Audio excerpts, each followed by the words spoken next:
Hey there, clutter conquerors. Welcome back to the show, and today we're diving into the wacky world of a living room transformation. You know, the place where furniture Tetris becomes an Olympic sport, and your coffee table doubles as a dining table, desk, and footrest. So picture this, you're trying to make your tiny living room look like a minimalist's paradise, but every time you attempt to declutter, it's like playing whack-a-mole with your stuff. Fear not, my space-savvy friends, because we're about to embark on a magical journey with SimpHome to transform your itty-bitty abode into a clutter-free oasis. Get ready to be amazed as we reveal the secret art of mind over mess and several hacks to make every inch of your living room count with respect. Ready? Let's charm the chaos away. A DIY cane plant holder project idea. Hey there, green thumb enthusiasts. This time, we're transforming your indoor jungle with a DIY cane plant holder that'll elevate your favorite plants and make them envy every botanist. First, measure your pot's diameter. Add 2 centimeters for a little wiggle room, and let's start sawing those cleats. Remember, size does matter in this case. Choose thicker cleats for taller plant holders. Now it's time to assemble the cleats into a plant-hugging box.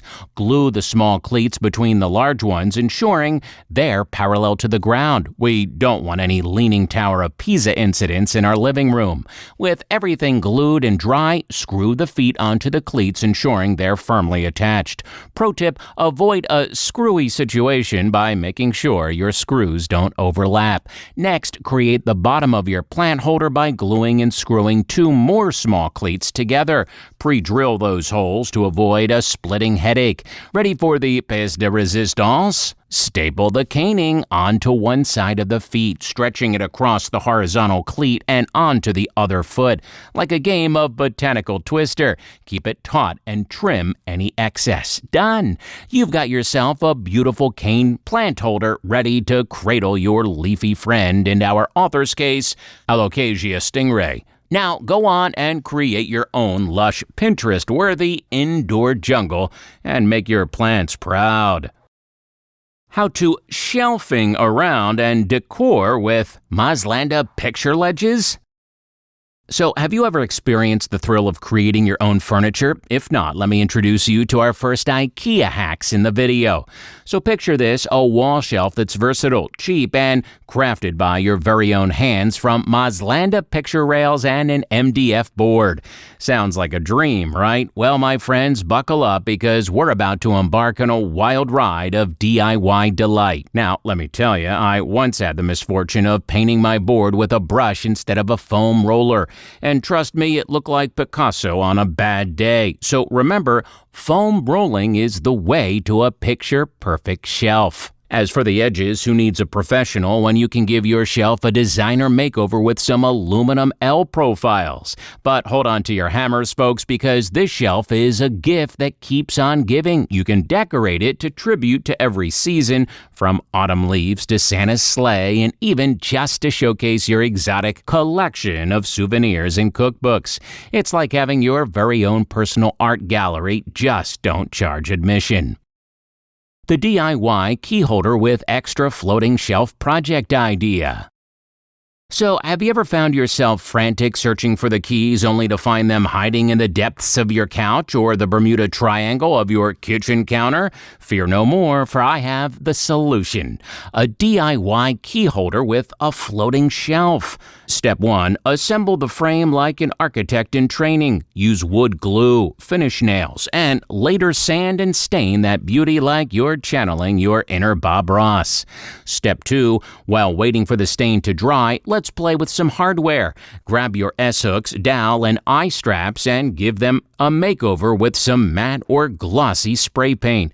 Remember, bend the hooks before painting them, or you'll end up doing double the work.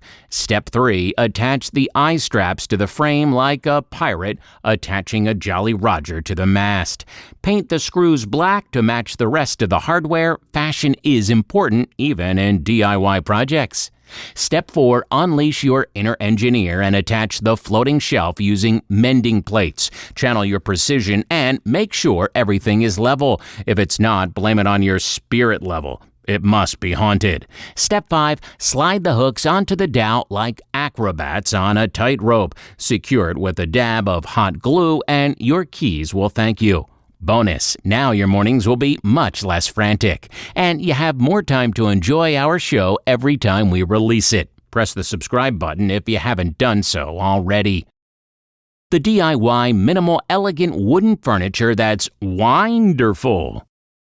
Ladies and gentlemen, have you ever looked at your wine boxes and thought, I can't drink all this, but I could make some fancy furniture? Well, buckle up because I've got a DIY project that'll turn those wine boxes into elegant pieces of wooden furniture. So imagine this, 2 wine boxes, copper support, and a little creative energy, and you've got yourself a conversation starter at your next soiree. Now let's break it down step by step. 1. Cut those copper tubes to the desired size. Channel your inner carpenter, take a hacksaw, and get this party started. 2. Grab your trusty nail puller and remove a board from each wine crate. Be gentle, like you're opening a letter from your sweetheart. 3. Assemble those copper tubes and wine boxes and watch as your imagination comes to life. 4. Secure it all with teas and complementary parts. You don't want a wobbly furniture piece that's only acceptable after too many glasses of wine.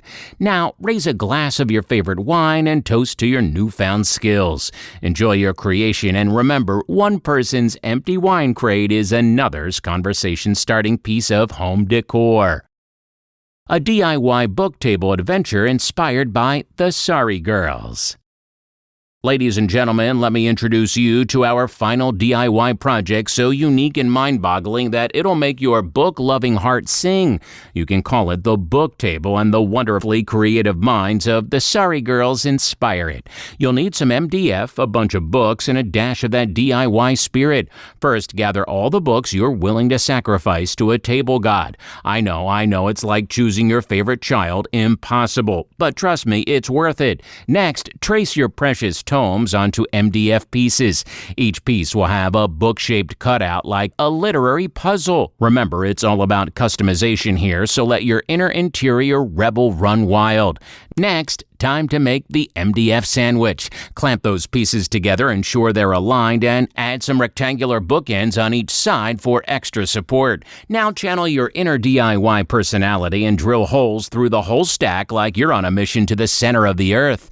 Thread some rods and connector half nuts through the holes and boom! You've got a secure, solid book table held together tighter than a librarian's bun. Give your creation a light sanding, additional plastic cover to protect your book from spills, and stand back to admire your masterpiece. It's a table. It's a bookshelf. It's a conversation starter and a literary lover's dream come true. So folks, that's how you create the ultimate book table. A tribute to your favorite reads and a testament to your DIY prowess. Just remember to keep it quiet when you're working or you might end up with a stern shh from the librarian in your life. Well, that's it for now. Before you leave this presentation, we'd like to appreciate every second you spend watching this video. If we deserve more of your attention in the future, press the subscribe button if you haven't done so already. Like the video if you believe it'll motivate the YouTube algorithm to push the video to more people. Honestly, though, it is more like a myth to us, so feel free to move on with your plan after the video ends. Lastly, we hope you have great luck with your health and project, and we'll see you again soon.